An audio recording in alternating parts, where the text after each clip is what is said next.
So today we're taking a look at the Ferromex ST70 ACE, and Ferromex is actually a railroad from Mexico, and this is in the new zebra stripe paint scheme. But anyways, let's get started here in the front. Alright, so on top we have the number boards, 4053. This weird cone thing on the top, I've never seen that before. And then we have the windshield wipers, and the event recorder camera inside. And it's the first time I've seen Athearn use these white line details, and it also comes with a cab interior. You can see the wire hanging inside. Then we have some grab irons scattered throughout, light on the right, sand filler hatches on top, nose mounted headlight, and a door to access the cab. Then in the front we have this big red X pattern, some stanchions, and the ditch lights, which actually follow the same pattern design. And at the bottom there are some walkway lights, although it's a bit splotchy. Then below we have a white anti-climber, and a pretty cool zebra stripe plow. Then we have some hoses on the sides, train line hose, and your standard McHenry coupler, and the coupler cut lever on top. And underneath the anti-climber there's actually these MU cable ports, painted silver and a red cap. And this model does include some spare parts if you do want to include these extra details like the MU cables, or you can just cap it off. So I did add in the red MU cable, just use CA super glue. It's actually pretty easy to install, and you can see it is off to one side. And there are also holes if you want to add in sanding lines, but I didn't do that. Then on the side we have some steps, which does have some warning labels in Spanish. Then here's a look at the side, more printed detail, and a walkway light, which I recently found out is just a regular light bulb. And the steps are see-through etched metal. And around the cab we have this black rubber gasket line for the isolated cab, which reduces noise and vibration. And over here we have the Mexican flag. It's actually surprisingly detailed for how small this is. And the road number 4053. And over here we have the side cab windows with a sunshade at the top, and the side view mirrors on both sides. And there is a ledge under the windowsill. And over here it says Grupo Mexico Transportes, which is the parent company of Ferromex, some molded in details. And the sill is painted white. There actually is a separate layer for the reflective tape, which is also white, but it's cool they added this. And underneath we have the truck, which has nice molded in details, and the printing is actually quite legible. And this is the HTCR radio truck. One thing though, there's a bit of this white paint splatter here, and even a little bit on the wheel. So behind the cab we have the AC inverter cabinet with two long vents on the sides, which are see-through etched metal grates, and there's a warning that you may get electrocuted. Then on top we have this box, some rivets, some tiny lift rings, and a ledge with some treading, a ladder in the back, and the two arrows that lead up to the Ferromex zebra scheme. Here's the profile view of it. It says Ferromex in the middle, and at the bottom we have the fuel tank and this pipe that runs along the side. And we also have details for the fuel height gauge, the fuel fill, the fuel cutoff switch. Although the paint is kind of sloppy, it's really not supposed to look like this. Also on top it says comb fuel, which might mean combined fuel. Then over here we have some more lift rings, some stickers at the bottom and across the back. Maybe it says like don't enter, and there's a see-through etched metal grate, and the dynamic air brake in the back. And we also have the wedge-shaped radiator on top. Then below we have the rear truck. Now let's go check out the back. So in the corner we have some steps that get narrow as they go up, and the stripes are merging in the back. We've got the road numbers, a ladder on the left, grab irons on the sides, vents in the middle, and the Ferromex logo. And the pilot has this red and white chevron striping pattern, and some spare knuckle coupler holders on the sides. Alright, now let's go check out the other side. So over here we have the handbrake wheel with some warning labels in Spanish and English. This is also where they keep the fire extinguisher and the water tank. And they actually painted part of the letters onto the radiator. And below we have the air dryer filter, pretty well detailed. And then next up we have the two air reservoir tanks. And you can see this time they painted the fuel tank details properly. And there's also this oil icon on top. Then moving towards the front, we have this filter on the side, a battery box at the bottom with a step up, and there's two doors on the side, one to access the battery, and there is a small side view mirror, although it's pretty loose. And there's a door to access the cab with a windshield wiper, and from underneath you can see this is where they have the spitter valve, as well as the E-bell. So that's it for the sides. Now let's go check out the top. Alright, so on top we have treading on the anti-climber, and then it gets smoother. And then on the cab roof we have this tube style antenna cover, and I like that they painted the edges silver with rivets. Then behind that we have three lines on top, and some holes for the exhaust, tiny lift rings. Then we have the K5 LLA horn, and the edges slope down. Then next up we have the two fans for the radiator, which if you look at it from above they are see-through, and this silver dynamic brake fan. And on the edge there is a sand filler hatch and a grab iron. Alright, so now let's go check out the bottom. So here's a look at the front truck. And there is a bit of detail in the front and the back of the fuel tank. And it's pretty interesting that the rear coupler box is painted red just to match up with these stripes. Alright, so now let's compare it to my other SD70 ACE from BNSF. Now they're both Athearn Genesis, so they look pretty similar, but if you look at the MU cables, the BNSF ones are much closer together, while Ferromex is wider with a different port. Athearn actually improved in this model by including the white lines inside the cab, which are not present on previous Athearn locomotives, and it also has the grab irons on top of snowplow, which is not present on the BNSF. Now on the roof they do have different styles of sunshades. BNSF is much wider, and the PTC antenna arrays are completely different. Also, American locomotives usually have this F for front, but apparently in Mexico they don't care for that. And also if you look at the steps, you can see Ferromex has 4, while BNSF has 5. And if you take a look at the back, we have the handbrake wheels, which on Ferromex is an earlier style with many spokes. Compare that with BNSF, which is newer and only has 3. Also, BNSF has much larger spitter valves than the Ferromex. Now, if you didn't know, the cab roofs on the SD70 Aces are removable. They're just held by magnets. And here you can have a closer view of the interior detail. There are 3 seats for the crew, like the engineer, conductor, brakeman, and there is the multi-in control stand and screens. Now, how do they compare? Well, it's actually pretty similar, but if you look at the armrests, you can see the BNSF is a bit chunky. Compared to the newer one, it seems like they refined this process, so that's actually separate. Also, the lighted number boards have the silver coating on it, while on BNSF, it's clear. Now, you might be wondering if these cab roofs are swappable. Nope, they're not. They're actually magnetically opposed.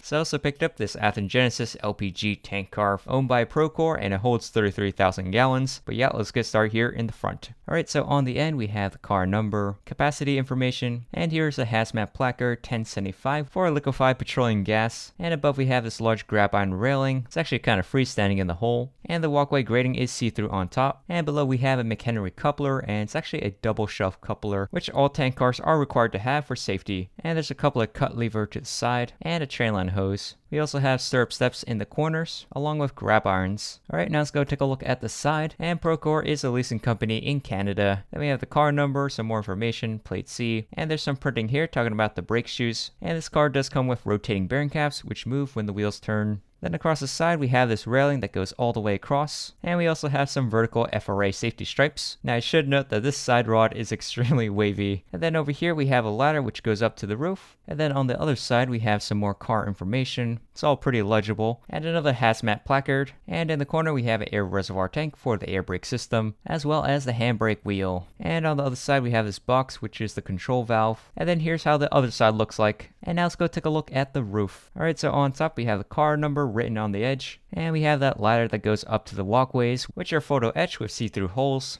And on top we have some housing which actually has valves inside, and the railings do have some different reinforcement detail. And that's about it for the roof. Now let's take a look at the bottom. Alright, so over here we have the truck and the air brake system with lines going across. We also have the bottom outlet in the middle, and these lines go across to the other side. I'd also like to point out there's this extremely small piece of text. It's hidden next to the supports. It says lift here and jack here.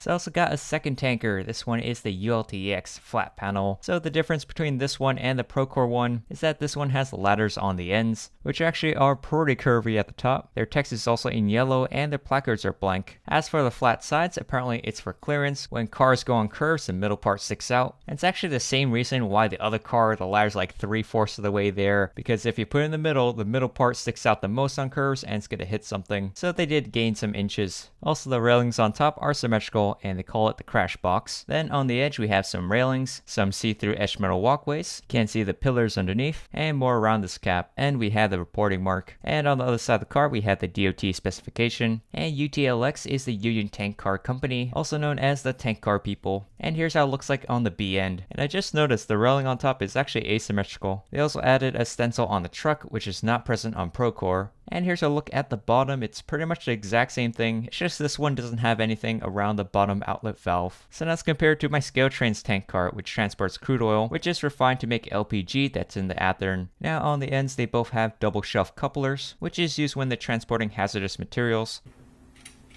And you can see that Athern's coupler shelf is much bigger than Scaletrain's, and if you look at the wheels, they actually have different bearing cap designs. The Scaletrain's ones are blue and they have this extruded shape, while the Athern one is inward and there's like a triangular wall. But it is more common to have the extruded version of it, which I think they install in the factory, but sometimes they do replace individual axles. The Scaletrain's also has the AEI tag, which is required on all rolling stock, but it seems like Athern did not add that detail. And of course in car length the LPG is much longer. Also the crude oil tank car has a manway to access the inside, which is not present on pressurized tank cars. So yeah, that's about it. Now let's go run some trains.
So for my final thoughts, the Athern Genesis Ferromex SD70 ACE. As usual, it's a pretty realistically detailed model. It runs pretty great, and I especially like the new Ferromex zebra scheme. It really stands out with the stripes. And finally, we have a locomotive from Mexico, which also can be seen in the US. And I like that Athern finally added the white line detail in the cab. Now, it was the first time the MU cables didn't come already attached, which is good if you want to customize it. It's fairly easy to put it in the hole. Now, it's not perfect. Some of the fuel tank printing came smudged on one side, and there's a little bit of white paint on the wheel in the truck, and the engineer side windshield wipers are floating, but these are minor issues. Now for the LPG tank cars, they look great with their thin railing, legible printing, hazmat placards, double shell couplers, etched metal walkways, and it rolls pretty well. Pretty interesting that they have different variations. Now I did have some issues with the Procore tank car. For the first time ever, the bearing caps came off in the packaging. I did manage to fix that. You can watch the end of the video if you're interested in that. Also, I had some warping in a bar, and in the UT GTLX car, there was some glue residue on the grab irons. Also, a prototypical issue is that the bearing caps is not the correct style for the car, but overall I think these are a great addition for an HO scale freight train. You're probably gonna see this on the railroad. But yeah, that's pretty much it for the video. I hope you guys enjoyed it. If you do, hit the like button, leave a comment of your thoughts, and I'll see you guys in the next one. Bye. So when I unboxed this tank car, the rotating bearing caps of this axle just came off, like both of them, which is the first time this happened to me. So I looked up online, it says generally they're applied with a friction fit, which I did add the caps on both sides. However, when I tried to put it back on the bogie, it would just pop off. So then I thought maybe it's not tight enough, so I tried pushing it really hard, which it does stay on. However, when I put it back on the bogie, the wheels would not really roll well. So it turns out for these bearing caps, you do need a certain amount of clearance between the sides and the wheel, which there has to be some wiggle room. So next I tried using some glue, just put a little tad bit on the end, keep the caps on. And then I added the truck, so now it actually stays on, and make sure the axles are rolling freely as it dries. And as you can see, the rotating bearing caps are successfully attached.